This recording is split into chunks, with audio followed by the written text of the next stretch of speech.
بسم اللہ الرحمن الرحیم اللہم صلی علی محمد وعلی آل محمد کما صلیت علی ابراہیم وعلی آل ابراہیم انک حمید مجید اللہم بارک علی محمد وعلی آل محمد کما بارکت علی ابراہیم وعلی آل ابراہیم انک حمید مجید باب تعلیم الرجل امتہ و اہلہ۔ پہلے زمانے میں لونڈیاں بھی ہوتی تھیں، آج کل نہ لونڈیاں ہیں نہ غلام ہیں، تو اس وقت وہ لونڈی خدمت بھی کرتی تھی اور اگر اس کا آقا چاہتا تو اس سے اولاد بھی حاصل کرتا۔ و اہلہ، اپنی ایک لونڈی اور اپنے گھر والوں کو تعلیم دینا، گھر والوں کو بھی تعلیم دینی چاہیے اور ان کو سمجھاتے رہنا چاہیے۔ ابو بردہ عن ابیہ اپنی سند سے روایت کر رہے ہیں کہ رسول اللہ صلی اللہ علیہ وآلہ وسلم نے ارشاد فرمایا، ثلاثۃ لہم اجران، تین آدمی ایسے ہیں اللہ تعالیٰ ان کو دوہرا اجر عطا فرماتے ہیں۔ رجل من اہل الکتاب، کوئی یہودی کوئی عیسائی ہو، آمن بنبیہ و آمن بمحمد صلی اللہ علیہ وسلم، وہ اپنے نبی پر بھی ایمان لایا اور پھر اس کے بعد ہمارے نبی پر بھی ایمان لائے، یعنی حضور نے فرمایا میرے اوپر بھی ایمان لائے۔ اللہ تعالیٰ ایسے مومن کو دوہرا اجر عطا فرمائے۔ اب یہ دوہرا اجر یہ ایمان کا اجر ہوگا صرف؟ فرمایا نہیں، ایمان پر تو دوہرا اجر ہے ہی، لیکن اس کو ہر عمل پر دوہرا اجر اللہ عطا فرمائے۔ ہر عمل پر، اپنے نبی پر بھی ایمان لایا اور ہمارے نبی پر بھی ایمان لایا۔ ابو داؤد شریف کی حدیث بھی یاد آ گئی، کتاب الجہاد میں ہے، ایک عورت تھی، بوڑھی تھی، صحابیہ تھی، اس کا بیٹا جنگ میں شہید ہو گیا۔ وہ اپنے بیٹے کو تلاش کر رہی تھی، تلاش کرتے کرتے جب لاشوں کے قریب پہنچی، صحابہ وہاں موجود تھے، وہ دیکھ کر حیران ہو گئے۔ بوڑھی اماں ہے اور پردہ سخت کیا ہوا ہے بوڑھی بالکل، لیکن پردہ اتنا کہ سخت پردہ کیا ہوا ہے، اور وقت کون سا ہے؟ بیٹا شہید ہو چکا ہے۔ عمر بھی دیکھیں، وقت بھی دیکھیں، دونوں چیزیں نازک ہیں۔ اس عمر میں تو عورتیں ویسے کہتی ہیں کیا مجھے تو اب سبھی ماں سمجھتے ہیں، مجھے پردہ کرنے کی کیا ضرورت ہے؟ عورتیں یہ سمجھتی ہیں نا کہ ہم بوڑھی ہیں۔ اس بوڑھی کا پردہ، ابو داؤد شریف کے الفاظ ہے وَهِيَ مُتَنَقِّبَةٌ، نقاب کیے ہوئے تھی مکمل۔ تو صحابہ نے کہا آپ اس حالت میں اور پردے کا اتنا آپ کا اہتمام ہے؟ تو اس کا جواب آپ زر سے لکھنے کے قابل ہے، ان ارزا ابنی فلن ارزا حیائی، کوئی بات نہیں، اگر اس وقت مجھے بیٹے کا صدمہ ہے تو یہ تم بھول چھوڑ دو کیا کہ مجھے حیا کے بارے میں کوئی صدمہ پہنچے گا؟ میں نے اپنی شرم و حیا کو قابو رکھا ہوا ہے، ہمیشہ میں نے پردہ کیا اور پردہ کرتی رہوں گی میں۔ آپ علیہ الصلوۃ والسلام نے فرمایا تیرا بیٹا شہید ہو چکا ہے اور تیرے بیٹے کو اللہ تعالیٰ دوہرا اجر عطا فرمائے، ایک شہید کا نہیں، لہو اجر شہیدین، دو شہیدوں کا اجر ہے۔ تو اس بوڑھی اماں نے پوچھا ولیما، اس کی کیا وجہ کہ میرے بیٹے کو دوہرا اجر ملے گا؟ فرمایا اس کی وجہ یہ ہے کہ اس کو اہل کتاب نے قتل کیا ہے، اس لیے جو مجاہد عام جگہ شہید ہو جائے اس کو ایک شہید کا اجر ہے، اور جس کو کوئی یہودی مار دے یا کوئی عیسائی قتل کر دے اس مومن کو دو شہیدوں کا اجر ہے۔ اس لیے فلسطین کے جتنے بھی مسلمان شہید ہوتے ہیں یہ عام شہداء سے ان کا دوہرا اجر ہے، ان کو ایک شہید کا اجر نہیں، ہر ایک کو دو دو شہیدوں کا اجر ہے۔ ابو داؤد شریف میں یہ روایت ہے۔ آج ہم بخاری شریف کی پڑھ رہے ہیں، جو آدمی اہل کتاب میں سے ہو، اپنے نبی پر بھی ایمان لایا اور ہمارے نبی پر بھی ایمان لایا، اللہ اس کو ہر عمل پر دوہرا اجر عطا فرمائے۔ وہ نماز پڑھے تو دوہرا اجر، روزہ رکھے تو دوہرا اجر، حج کرے تو دوہرا اجر، عمرہ کرے تو دوہرا اجر۔ والعبد المملوک، کسی کا غلام ہے۔ نمبر 2، اذا ادى حق اللہ وحق موالیہ، اللہ کا حق بھی ادا کرتا ہے، نماز بھی پڑھتا ہے۔ کسی کا نوکری ہے، نماز بھی نہیں چھوڑتا، اللہ کے حق بھی پورے پورے ادا کرتا ہے۔ کہیں ملازم ہے، تب بھی نماز نہیں چھوڑتا اور اپنے آقا کی خدمت بھی پوری کرتا ہے. ادھر آقا کی خدمت میں بھی کمی نہیں, ادھر اللہ کو بھی نہیں بھلاتا. اللہ اس غلام کو بھی دوہرا اجر عطا فرمائے. وَرَجُلٌ كَانَتْ عِنْدَهُ أَمَّةٌ يَطَأُهَا, کسی کے پاس لونڈی ہے. اس وقت شرعی طور پر لونڈیاں ہوتی تھی. لونڈی ہے, باوجود اس کے کہ اس سے اور خدمات کے ساتھ ساتھ اس سے ہم لحاف بھی ہوتا ہے. فَأَدَّبَهَا وَأَحْسَنَ, اس نے اس کو ادب سکھایا, تعلیم دی, اچھی تعلیم دی. فَأَحْسَنَ تَأْدِيبَهَا وَعَلَّمَهَا فَأَحْسَنَ تَعْلِيمَهَا, اچھی تعلیم دی, اچھا ادب سکھایا. ثم اعتقها, پھر آزاد کر دیا. آزاد کرنے کے بعد فتزوجها, پھر اس سے باقاعدہ نکاح کیا, کیونکہ جب تک لونڈی لونڈی ہے نکاح نہیں ہو سکتا. آزاد کرو گے پھر نکاح ہوگا. ہاں کسی اور کی لونڈی ہو اور وہ خود اس سے ہم لحاف نہ ہو, وہ یہ کہے لونڈی میری ہے, کوئی کہے میں تمہاری لونڈی سے نکاح کرنا چاہتا ہوں, پھر نکاح اس سے وہ اس کا مولا کر دے, پھر جو ہم بستری کا حق ہوگا وہ اس کے خامد کو ہوگا. لونڈی اس کی رہے گی. یہ مسئلہ ہے بڑا عجیب. لونڈی اس کی رہے گی جب تک یہ آزاد نہیں کرے گا, لونڈی اس کی رہے گی. لیکن چونکہ اس نے اب نکاح اس سے کر دیا, اب بیوی بھی اس کی ہوگی, بچے بھی اسی کے ہوں گے.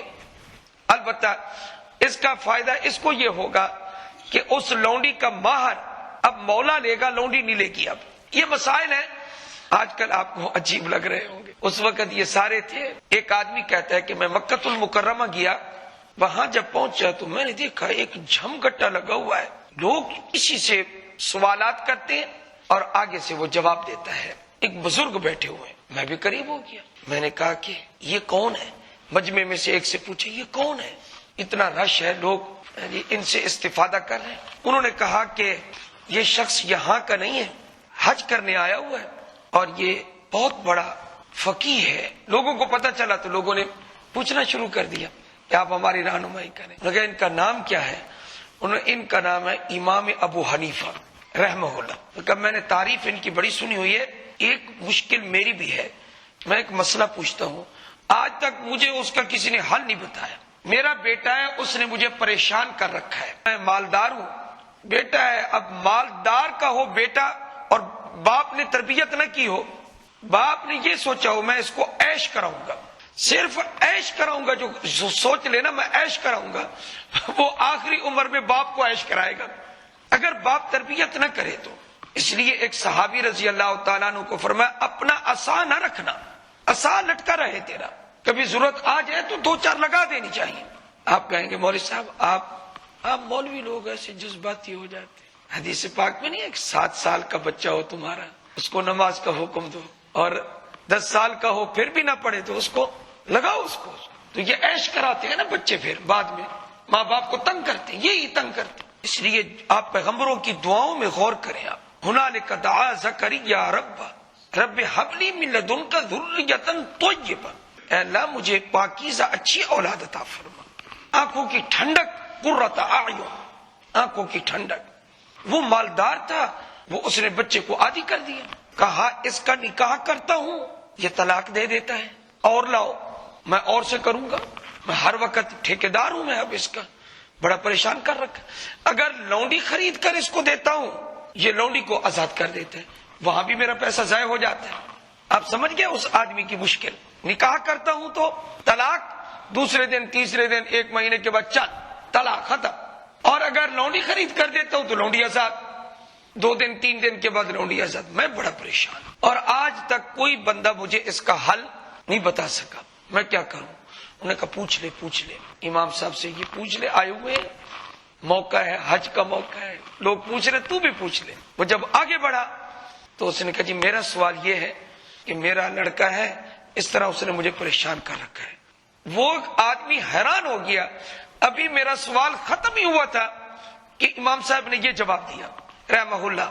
امام صاحب نے فرمایا اس کو لے جاؤ, اس کی پسند کی لونڈی خرید کر اس کا نکاح اس سے کر دو, لیکن لونڈی اپنی بنا کے رکھو. لونڈی تمہاری ہوگی, اس کا فائدہ یہ ہوگا اگر وہ طلاق دے گا تو آزاد نہیں کر سکے گا. کیوں کہ لونڈی تو اس کی نہیں ہے نا, لونڈی تو تمہاری ہے. وہ کہتے یہ تو آنن فانن مسئلہ حل ہو گیا, یہ تو اب میری بات یہ تو سمجھ میں بھی نہیں آیا تھا. اس وقت یہ شرعی لونڈیاں تھیں. چلو لونڈی کو سمجھانے کے لیے مزید سیدنا عمر بن خطاب رضی اللہ تعالی عنہ نے خط لکھا سیدنا ابو موسیٰ الاشعری رضی اللہ تعالی عنہ کو. صحابی رسول دونوں وہ ایک علاقے کے گورنر تھے اور حضرت عمر کا دور خلافت چل رہا تھا. مدینہ منورہ سے خط لکھا آپ کے علاقے کی کوئی اچھی سی لونڈی خرید کر میرے ہاں روانہ کریں. حضرت نے اس کو روانہ کر دی. پیسے حضرت نے خود دینے تھے. حضرت عمر رضی اللہ تعالیٰ عنہ نے جب حضرت کو اطلاع ہوئی کہ حضرت ابو موسیٰ اشعری رضی اللہ تعالیٰ عنہ نے لونڈی روانہ کی ہے، وہ مدینہ میں پہنچ گئی ہے، آپ نے فرمایا ٹھیک ہے اس کو میرے پاس لاؤ. جب لونڈی سامنے آئی آپ نے اس کے چہرے پہ نگاہ کی کہ لونڈی کیسی ہے. اللہ اکبر کبیرہ، سبحان اللہ. کیسا دور تھا بھائیو. یہ قصہ ایسا قصہ ہے کہ میں تقریباً کئی مرتبہ پڑھا چکا اور میں سنا چکا. حضرت نے چہرے پہ نظر ڈالی، نہایت حسین و جمیل لونڈی تھی، اس کو اپنے گھر میں رکھ سکتے تھے. خود قرآن نے کہا الا علی ازواجہم او ما ملکت ایمانہم. دو ہی راستے ہیں تمہارے لیے، یا تمہاری بیویاں ہوں یا تمہاری لونڈیاں ہوں. دو راستے قرآن نے بیان کیے اور سارے طریقے ناجائز ہیں.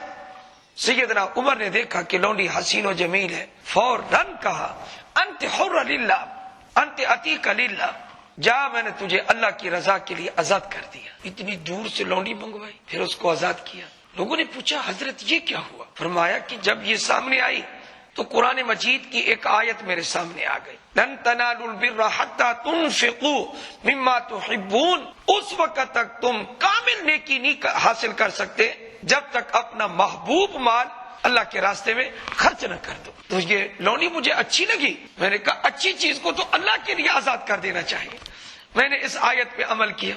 آج لوگوں کا حال یہ ہے، کپڑے والا زکوٰۃ اس کپڑے وہ کپڑے دے گا جن کا رواج ختم ہو چکا ہے. جوتے والا سیزن ختم ہو گیا، اچھا یہ جی مدرسے کے بچوں کو دے دو، یہ فلاں کو دے دو. مدرسے کے بچے یتیم ہیں، ان کے خالق اور مالک تم لوگ ہو.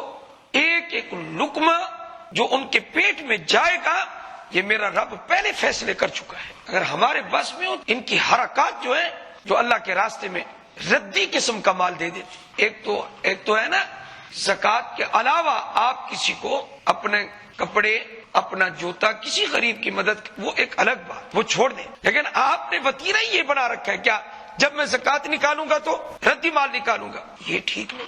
ہاں ایک کپڑا تم نے پہنا ہے وہ کار آمد ابھی ہے، لیکن تم یہ چاہتے ہو کیا یہ کسی غریب کا بھلا ہو جائے، میرے پاس اور کپڑے آ گئے، یہ ٹھیک ہے. میں نے کل قصہ ایک سنایا تھا، امام مالک رحمہ اللہ 360 جوڑے، یاد ہوگا آپ کو، روزانہ ایک جوڑا پہن کر جاتے، دوسرے دن اس کا صدقہ کر دیتے. یہ تھا. تو یہ تھی اس وقت لونڈیاں. تو اللہ کے نبی صلی اللہ علیہ وسلم نے فرمایا کسی کی لونڈی ہو، لونڈی کی اتنی عزت نہیں ہوتی جتنی کہ منکوہا کی ہوتی ہے. یہ بھی ایک فرق تھا اس وقت. منکوہا اس کی عزت زیادہ ہوتی تھی، لیکن اس نے کیا کام کیا؟ بخاری شریف کی حدیث میں ہم آدمی وہ پڑھ رہے ہیں جس کو اللہ دوہرا اجر دے گا. لونڈی ہو اس کو ادب سکھائے، تعلیم دے، پھر اس کو آزاد کرے، پھر اس کے ساتھ شادی کر لے، یعنی عزت دے اس کو، باقاعدہ مہر، اس کو اپنے گھر کی ملکہ بنا کے رکھے. اتنی عزت اس نے دے دی اس کو. اللہ کے نبی صلی اللہ علیہ وسلم نے فرمایا اللہ اس کو بھی دوہرا اجر عطا فرمائے. اللہ تعالی ہمیں بھی نیک اعمال کرنے کی توفیق عطا فرمائے.